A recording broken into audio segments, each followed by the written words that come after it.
بسم اللہ الرحمن الرحیم۔ السلام علیکم۔ فرعون کی ہلاکت کے بعد بنی اسرائیل اس کے پنجے سے آزاد ہو کر سب ایمان لے آئے، اور حضرت موسیٰ علیہ السلام کو اللہ کا یہ حکم ہوا کہ وہ 40 راتوں کا کوہ طور پر اعتکاف کریں۔ اس کے بعد انہیں کتاب تورات دی جائے گی۔ چنانچہ حضرت موسیٰ علیہ السلام کوہ طور پر چلے گئے اور بنی اسرائیل کو اپنے بھائی حضرت ہارون علیہ السلام کے سپرد کر دیا۔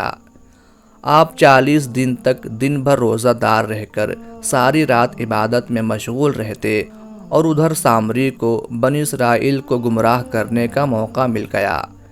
بنی اسرائیل میں ایک شخص تھا جس کا نام سامری تھا، جو طبعی طور پر نہایت گمراہ کن آدمی تھا، جو اپنی ماں کی ایک ناجائز اولاد تھا۔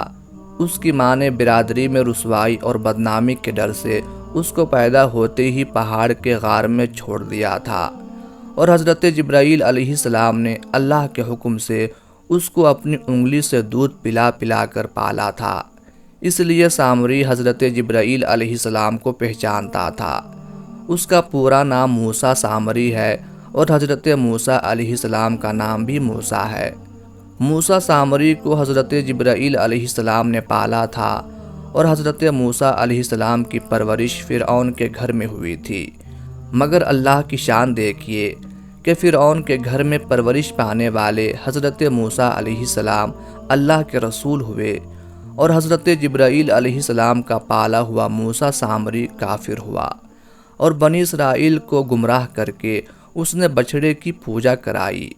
اس بارے میں کسی عارف نے کیا ہی خوب کہا ہے، یعنی جب کوئی آدمی ازل ہی سے نیک بخت نہیں ہوتا تو وہ نامراد بھی ہوتا ہے، اور اس کی پرورش کرنے والے کی کوشش بھی ناکام اور نامراد ہوتی ہے۔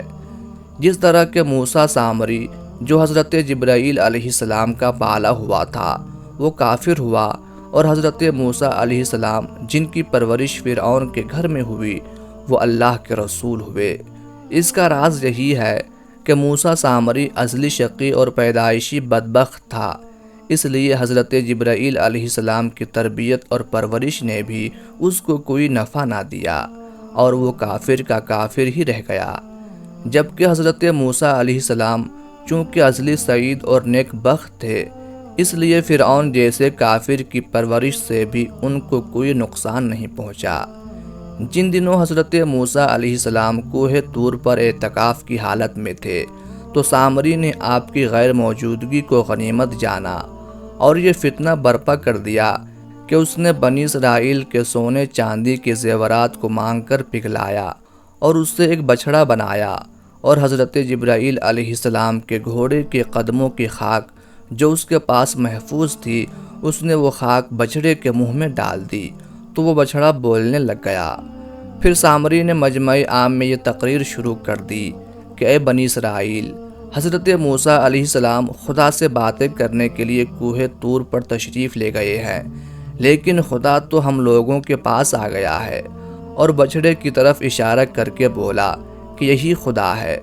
سامری نے ایسی گمراہ کن تقریر کی کہ بنی اسرائیل کو بچھڑے کے خدا ہونے کا یقین آ گیا، اور وہ بچھڑے کو پوجنے لگے، اور 12,000 آدمیوں کے سوا ساری قوم نے چاندی سونے کے بچھڑے کو بولتا دیکھ کر اس کو خدا مان لیا، اور اس کے آگے سر سجود ہو کر اس بچھڑے کو پوجنے لگے۔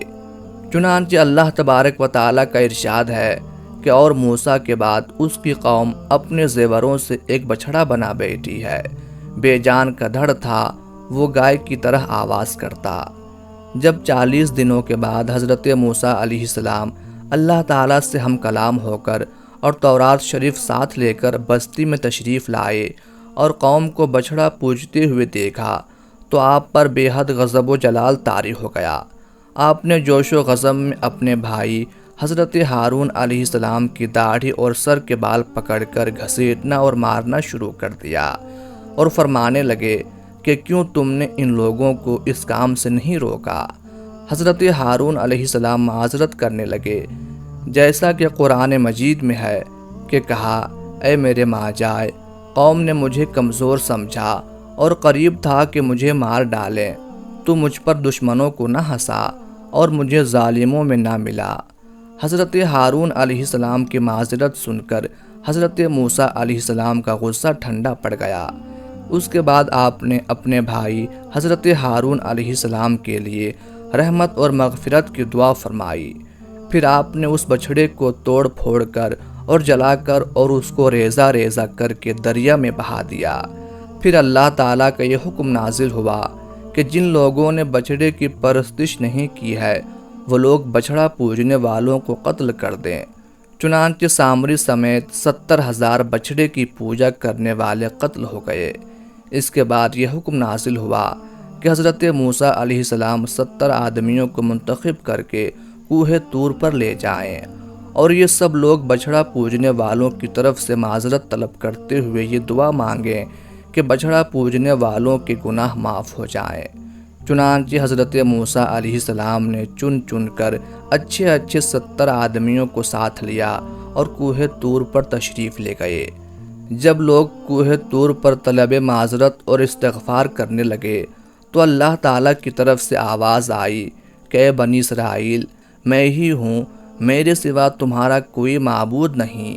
میں نے ہی تم لوگوں کو فرعون کے ظلم سے نجات دے کر تم لوگوں کو بچایا ہے، لہٰذا تم لوگ فقط میری ہی عبادت کرو اور میرے سوا کسی کو مت پوجو۔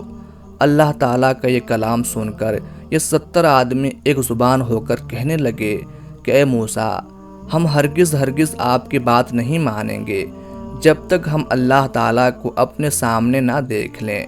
یہ 70 آدمی اپنی ضد پر بالکل اڑ گئے کہ ہم کو آپ خدا کا دیدار کرائیے ورنہ ہم ہرگز نہیں مانیں گے کہ اللہ تعالیٰ نے یہ فرمایا ہے۔ حضرت موسیٰ علیہ السلام نے ان لوگوں کو بہت سمجھایا مگر یہ شریر و سرکش لوگ اپنے مطالبے پر اڑے رہے، یہاں تک کہ اللہ تعالیٰ نے اپنے غضب و جلال کا اظہار اس طرح فرمایا اور یہ 70 آدمی مر گئے۔ پھر حضرت موسیٰ علیہ السلام نے اللہ تعالیٰ سے کچھ گفتگو کی اور ان لوگوں کے لیے زندہ ہو جانے کی دعا مانگی تو یہ لوگ پھر سے زندہ ہو گئے۔ اس پورے واقعے کا ذکر قرآن پاک میں بھی کیا گیا ہے۔ مذکورہ بالا قرآن واقعہ سے خاص طور پر 2 سبق ملتے ہیں۔ نمبر 1، اس سے علماء کرام کو یہ سبق ملتا ہے کہ علماء کرام کو کبھی اپنے مذہب کے عوام کی طرف سے غافل نہیں رہنا چاہیے بلکہ ہمیشہ عوام کو مذہبی باتیں بتاتے رہنا چاہیے۔ آپ نے دیکھا کہ سامری نے 40 دن حضرت موسیٰ علیہ السلام کی غیر موجودگی سے فائدہ اٹھا کر ساری قوم کو بہکا کر گمراہ کر دیا۔ نمبر 2، حضرت جبرائیل علیہ السلام کے گھوڑے کے پاؤں کی خاک میں جب یہ اثر تھا کہ بچھڑے کے منہ میں پڑتے ہی بچھڑا بولنے لگا تو اس سے معلوم ہوا کہ اللہ والوں کے قدموں کے نیچے کی خاک میں بھی خیر و برکت کے اثرات ہوا کرتے ہیں۔